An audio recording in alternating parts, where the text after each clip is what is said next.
আমরা abstract algebra নিয়ে আলোচনা করছিলাম। সেক্ষেত্রে প্রথম দিকেরই আমরা সেট, সেখান থেকে কার্টেসিয়ান প্রোডাক্ট, রিলেশন এবং ম্যাপিং তার প্রাথমিক ধাপ পর্যন্ত আমরা পড়েছিলাম। এখানে কতগুলো প্রশ্ন রয়েছে, সেই প্রশ্নগুলো আলোচনা আসি। Problem number 1.3, let x and y be two finite sets having m and n elements respectively. What will be the number of distinct relation that can be defined from x to y? x এর মধ্যে m সংখ্যক element রয়েছে এবং y এর মধ্যে n সংখ্যক element রয়েছে। স্বাভাবিকভাবেই আমাদের যখন কার্টেসিয়ান প্রোডাক্ট করব x ক্রস y করলে তার মধ্যে নাম্বার অফ এলিমেন্টস হয়ে যাবে আমাদের mn। যেহেতু x এর মধ্যে m সংখ্যক এলিমেন্ট রয়েছে, y এর মধ্যে n সংখ্যক এলিমেন্ট রয়েছে, তাহলে যখন আমরা Cartesian product x cross y বার করব তার মধ্যে নাম্বার অফ এলিমেন্টস হবে mn। এখন রিলেশন হলো গিয়ে সাবসেট অফ কার্টেসিয়ান প্রোডাক্ট। তাহলে x থেকে y এই যে এদের কার্টেসিয়ান প্রোডাক্ট হচ্ছে তার মধ্যে নাম্বার অফ এলিমেন্ট যদি mn হয়ে যায়, এই কার্টেসিয়ান প্রোডাক্টের যে সাবসেট হবে তার সংখ্যা হচ্ছে 2 পাওয়ার mn, যেটা হচ্ছে গিয়ে পাওয়ার সেট। এই 2 পাওয়ার mn সংখ্যক সাবসেট পাওয়া যায়, অর্থাৎ এতগুলো আমাদের রিলেশন হতে পারে। তাহলে প্রথম প্রবলেম 1.3 ক্ষেত্রে অ্যান্সার হবে কি 2 পাওয়ার mn, কারণ কার্টেসিয়ান প্রোডাক্ট x y এর মধ্যে নাম্বার অফ এলিমেন্ট হচ্ছে mn এবং কোন একটা সেটের মধ্যে mn সংখ্যক এলিমেন্ট থাকলে তার যতগুলো সাবসেট হয় তার সংখ্যা হচ্ছে 2 পাওয়ার mn। যেহেতু এর মধ্যে mn সংখ্যক এলিমেন্ট রয়েছে, একটা সেটের মধ্যে যদি n সংখ্যক এলিমেন্ট থাকে তার পাওয়ার সেটের মধ্যে নাম্বার অফ এলিমেন্টের সংখ্যা 2 পাওয়ার n হয়। সেই অর্থে এটা হবে 2 পাওয়ার mn সংখ্যক। রিলেশন হলো গিয়ে subset of the Cartesian product. 1.4, the relation of the fatherhood in the set of all man, এটা কি হবে? তো ফাদারহুডের ক্ষেত্রে এটা রিফ্লেক্সিভ হবে না, কারণ কেউ নিজে নিজের বাবা হতে পারে না, তাই এটা রিফ্লেক্সিভ হবে না। সিমেট্রিকও হবে না, কারণ যদি এ বি এর বাবা হয় তাহলে বি কখনো এর বাবা হবে না। আবার ট্রানজিটিভ হওয়ারও প্রশ্ন নেই, তাই এটা নান অফ দিস হবে। 1.5, the number of non-empty subsets of a set consisting of 8 elements is. Number of non-empty subsets of a set consisting of 8 element, তাহলে একটা সেটের মধ্যে যদি 8টা এলিমেন্ট থাকে তাহলে এর মধ্যে যে সাবসেট নাম্বার অফ সাবসেট হবে কি 2 পাওয়ার 8, নাম্বার অফ সাবসেট হবে 2 পাওয়ার 8। এখন 2 পাওয়ার 8টা আমরা যদি ক্যালকুলেশন করি তাহলে এটাকে 2 পাওয়ার 4 ইন্টু 2 পাওয়ার 4 মানে এটা 16 ইন্টু 16 আসবে, 16 ইন্টু 16। তো সেক্ষেত্রে 16 ইন্টু 16 হয়ে যাবে 256। তাহলে এখানে প্রশ্ন যেটা বলেছে number of non MT subset, তো এই সাবসেটগুলোর মধ্যে একটা সাবসেট হচ্ছে এমটি, একটা হচ্ছে এমটি, তাহলে নন এমটি হয়ে যাবে 256 থেকে 1 বিয়োগ হয়ে যাবে, অর্থাৎ 255টা আমরা নন এমটি সাবসেট পাবো। আমাদের যে কোনো সেটের ক্ষেত্রে দু রকমের সাবসেটের কথা আমরা পড়েছি, একটা হচ্ছে প্রপার, একটা সেট যদি হয়ে যায় তার দু রকম সাবসেট হয়, প্রপার আর ইমপ্রপার। ইমপ্রপারের মধ্যে আমরা রাখি ফাই এবং সেট একে, এবং বাকি সমস্ত যে সাবসেটগুলো সেগুলো হচ্ছে কি প্রপার সাবসেট। এক্ষেত্রে একটা কনফিউশন থেকে যায়, কোথাও কোথাও আবার এ সেটটাকে ইমপ্রপারের মধ্যে না রেখে প্রপারের মধ্যে রেখেছে। তো স্বাভাবিকভাবে আমরা ফাই এবং একে ইমপ্রপারের মধ্যে রাখি, আর বাকি যে সাবসেটগুলো সেগুলো হচ্ছে প্রপার সেট। এক্ষেত্রে নন এমটি সাবসেট বলেছে, তো ফাইটা হচ্ছে গিয়ে এমটি, তাহলে নন এমটি হয়ে যাবে 256 থেকে 1 বিয়োগ করে 255। Problem 1.6, let A and B be two sets having 5 common elements. The number of elements common to A cross B and B cross A. এখন A cross B এবং B cross A এর মধ্যে number of common element যদি আমরা ভাবি, যেহেতু A এবং B এর মধ্যে 5টা কমন এলিমেন্ট রয়েছে, তাই number of common element in A cross B এটা হয়ে যাবে 5 ইন্টু 5, 5 ইন্টু 5 বা 5 স্কোয়ার, 25টা।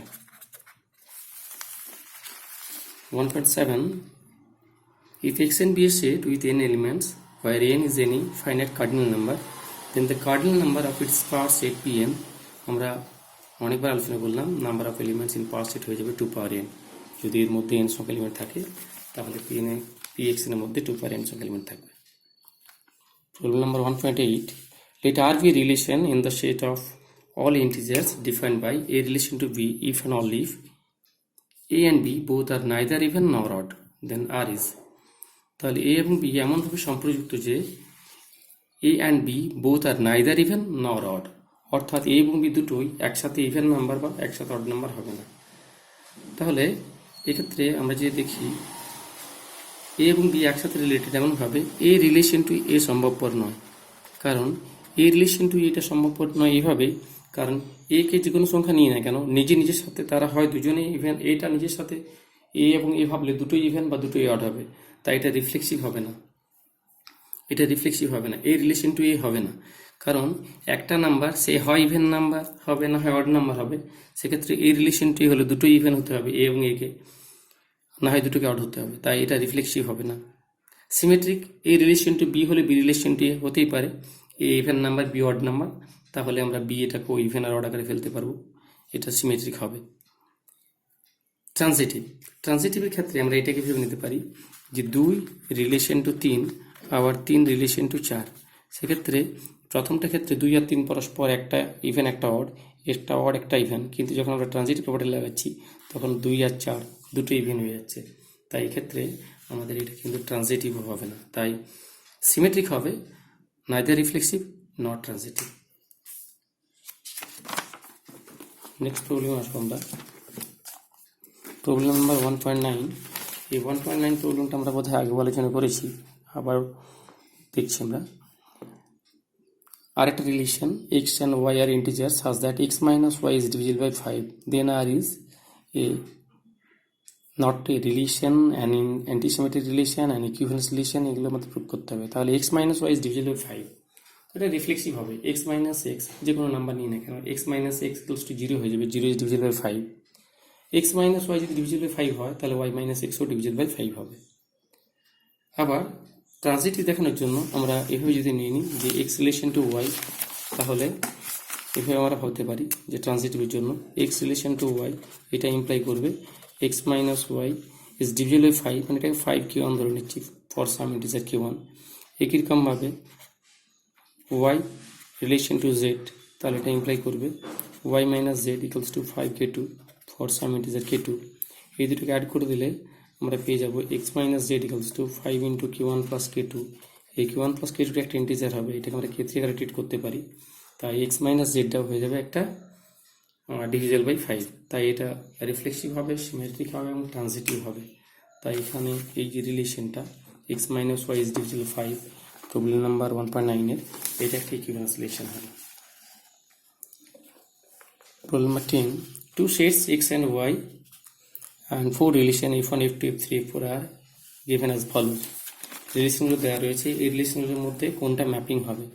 তো ম্যাপিংয়ের ক্ষেত্রে একটা রিলেশন ম্যাপিং তখন হবে যখন ডোমেন সেটের প্রত্যেকটা এলিমেন্টের ইমেজ থাকবে, ডোমেন সেটের প্রত্যেকটা এলিমেন্টের ইমেজ থাকবে, আর প্রত্যেক এলিমেন্টের ইমেজটা ইউনিক ইমেজ হবে। তো এক্ষেত্রে এক্স সেটের মধ্যে নাম্বার অফ এলিমেন্টস হচ্ছে 1 2 3 4। প্রাথমিকভাবে আমরা দেখব কোন রিলেশনের মধ্যে প্রত্যেকটা এলিমেন্টের ইমেজ রয়েছে। যদি কোনো একটি এলিমেন্টের ইমেজ না থাকে তাহলে সেই রিলেশনটা ম্যাপিং হবে না। যেমন F4 ম্যাপিং হবে না, কারণ এখানে 4 এলিমেন্টের কোনো ইমেজ নেই, তাই F4 ম্যাপিং হবে না। আবার কোনো একটা এলিমেন্টের ম্যাপিং যেটা হবে সেটা কিন্তু সিঙ্গেল এলিমেন্টে ইউনিক ম্যাপিং হবে। তো এক্ষেত্রে F2টাও ম্যাপিং হবে না, কারণ এক এলিমেন্টটা আলফাতে ম্যাপ হয়েছে, আবার এক এলিমেন্টটা বিটাতে ম্যাপ হয়েছে। তো একটা এলিমেন্ট থেকে দুটো জায়গায় ইমেজ যাবে না, তাই F2টা ম্যাপিং হবে না। সেক্ষেত্রে আমাদের অ্যান্সার হবে কি F1 অ্যান্ড F3 এরা হবে, কারণ F1 এর প্রত্যেকটা এলিমেন্টের ম্যাপ হয়েছে, 1টা আলফাতে গেছে, 2টা আলফাতে গেছে, 3 বিটাতে, 4 গামাতে, এটা পসিবল। একটা এলিমেন্ট আলফাতে গেলে আবার মেনি ওয়ান, অর্থাৎ এটা দুটো আলাদা এলিমেন্ট একটা জায়গায় ম্যাপ হয়েছে মেনি ওয়ান প্যাটার্নে।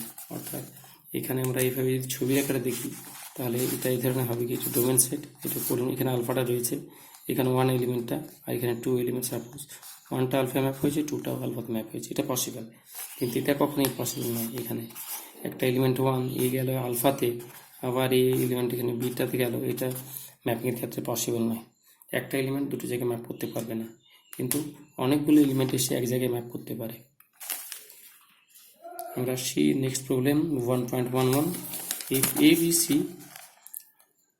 if A equals to ABC then the number of proper subsets of A। তো এই ক্ষেত্রে একটা কনফিউশন রয়েছে, কিন্তু এরা যেভাবে অ্যান্সার দিয়েছে আমরা সেই অর্থে আসছি। আমরা বললাম সেটের মধ্যে যেহেতু 3টে এলিমেন্ট, তাহলে সাবসেটগুলো হবে গিয়ে আমাদের টোটাল নাম্বার সাবসেট হয়ে যাবে 2 পাওয়ার 3। 2 পাওয়ার 3 হচ্ছে 8টা, তাহলে এর মধ্যে নাম্বার অফ সাবসেট হয়ে যাবে 2 পাওয়ার 3, অর্থাৎ 8টা সাবসেট হবে। এই সাবসেটগুলো প্রপার এবং ইমপ্রপার সাবসেট মিলে তৈরি। তো আমরা প্রাথমিকভাবে বলছিলাম ইমপ্রপারগুলোর মধ্যে রাখা হয় ফাই এবং সেটটাকে, তো এক্ষেত্রে একটা এরা ধরেছে কি না শুধুমাত্র ফাইটাকে ইমপ্রপার মধ্যে ধরবো, তাহলে এই অর্থে এক্ষেত্রে নাম্বার অফ প্রপার সাবসেটগুলো হয়ে যাবে 8টা থেকে একটা বিয়োগ করে 7টা। এরা সেভাবে অ্যান্সার দিয়েছে। তো আমরা সাধারণত যখন আমরা করতাম এ এবং ফাই দুটোকে আমরা ধরতাম কিন্তু ইমপ্রপার প্রপার সাবসেট আকারে। সেট নিজে এবং ফাই এটা হচ্ছে ইমপ্রপার, আর বাকি সবগুলো হচ্ছে proper.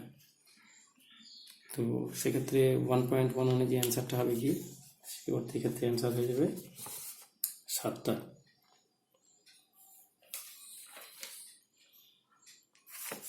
Next problem 12. Consider the following statement with regard to a relation R in the real number defined by x relation to y. Both sides imply 3x plus 4 equals to 5. তো এটার ক্ষেত্রে কোনটা সত্য হবে কি, আমরা এই রিলেশনটা যেগুলো স্যাটিসফাই করছি যে ফ্যাটটা, সেই ফ্যাটটাকে আমরা ট্রিট করব, সেটা সত্য হবে কি। তো এক্স এর মান যদি 0 বসাই, ওয়াই এর মান যদি 1 বসাই, তাহলে এটা কিন্তু 5 স্যাটিসফাই করছে না, তাহলে এটা হবে না। বি এরটা এক্স এর মান 1 এবং ওয়াই এর মান যদি হাফ বসানো হয় তাহলে 5 হবে, তাহলে এই বিটা সত্য হচ্ছে। একই রকমভাবে এক্স এর মান 2/3 এবং ওয়াই এর মান যদি 3/4 বসানো হয় তাহলেও 5 হচ্ছে, তাহলে এটাও সত্য হবে কি, অর্থাৎ বি এবং সি সত্য হচ্ছে। এবং ডিএটার ক্ষেত্রে সত্য হবে না, তাই বি এবং সি এটা হবে 1 নম্বর আমাদের অ্যান্সার হয়ে যাবে।